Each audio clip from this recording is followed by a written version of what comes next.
bulan ini saya mengisi dengan pembahasan kemarin waktu pelatihan di Surabaya.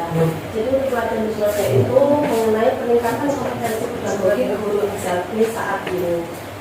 Sebetulnya isian dari pedagogi ini kembali ke yang sedang kita pelajari yang lagi hangat-hangatnya. Jadi pembelajaran mendalam.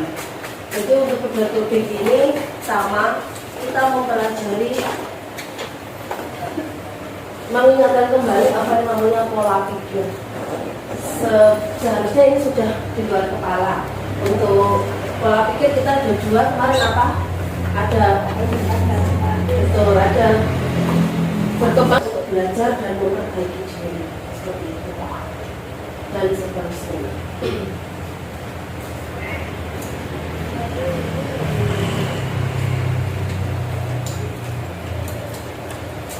Pembelajaran mendalam apa Bapak Ibu?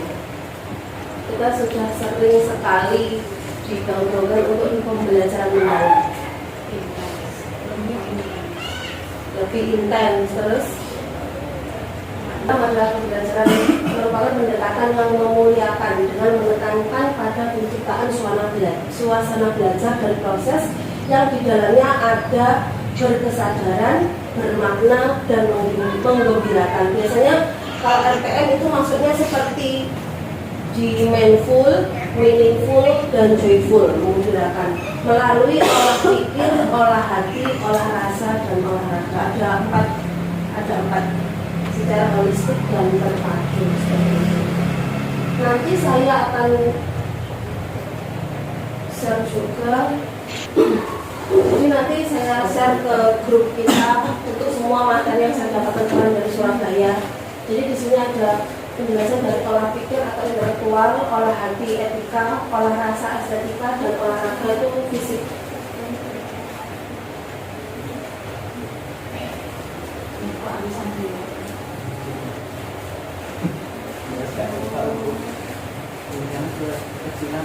Nggak kelihatan. Itu pakai 5 bulan.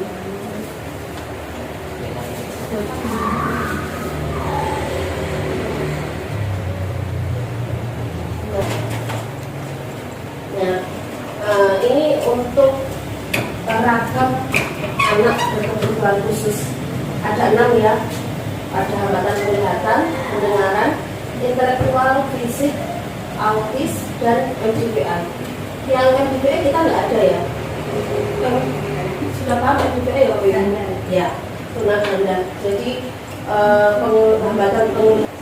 Kelihatan kan Pak Sugiono kemarin maksudnya wajib, tapi mengikuti yang di Surabaya atau Pak? Nah, itu kemarin juga ada pertanyaan seperti itu. Makanya kita kan belajarnya terus, jadinya ya wis. Kalau gini aja, kalau ditanya nanti kok ada ininya, panjenengan bisa menyambungkan sih nggak apa-apa. Paham ya maksudnya? Jadi kalau kok ada DPL 1, contoh IPA gitu ya. Ya, karena kan makhluk itu diciptakan Tuhan gitu kan, kita bisa nyambung nggak masalah. Tapi kalau nggak dikasih juga nggak. Makanya yang kemarin saya temukan itu kayaknya dipaksakan. Ya, bagaimana kita yang tadi dipaksakan, bagaimana kita mengajarkan matematika, tapi di situ nanti ada ketakwaannya di mana gitu. Jadi tanda tanya. Makanya kemarin yang saya pertanyakan yang sana dipaksakan aja untuk bahwa, tapi saya juga ingin ada yang tulisan atau dasar hukumnya yang mungkin mengatakan wajib ada itu di mana. Dan di situ juga masih mengajarkan dan sebagainya itu masih karena harus mengajarkan. Itu kan berat saya. Dan mungkin kuliah kemarin juga dapat video yang lain mengenai mungkin fase apa. Kalau terutama yang tinggi-tinggi itu jarang ya. Sebenarnya kalau video ada, tapi itu kita bermain peran Bapak. Jadi kami kan bikin kelompok. Jadi kelompok saya kemarin itu bagian ke autis.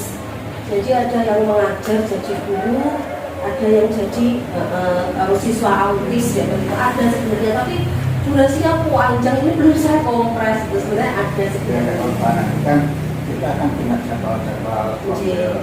dalam beberapa bulan ke depan yang masih ada. Jadi kita benar-benar mempraktekkan anak tunanetra diajar, anak tunadaksa itu ada semua nanti ada. Itu masih itu yang panjang seperti itu ya. Supaya teman-teman juga paham. Oh, pembelajaran teorinya kan sudah banyak Iya. untuk pembelajaran mendalam, tapi prakteknya kan baru sedikit. Nah, baru kemarin Pak Diono sekilas saja itu pun sebenarnya belum begitu. Biasanya untuk pembelajaran mendalam ini karena bermakna, jadi bermakna dan mengembirakan itu kebanyakan sekarang memakai media Bapak Ibu. Jadi kita kreativitasnya dituntut ke media. Jadi contoh seperti Faisal. Jadi kalau ada pertanyaan Pak, Sekiranya nanti ada yang kurang jelas atau apa, monggo saya bersedia untuk ditanya, menjelaskan. Nanti materi saya berikan, nanti kalau ada yang bertanya monggo bisa.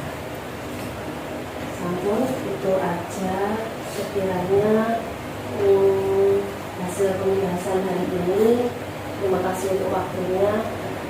Terus ada tambahan sedikit dari Pak Putra. Monggo Pak Putra. Untuk peraturan linearitas itu Pak, yang ada perubahan. Ya,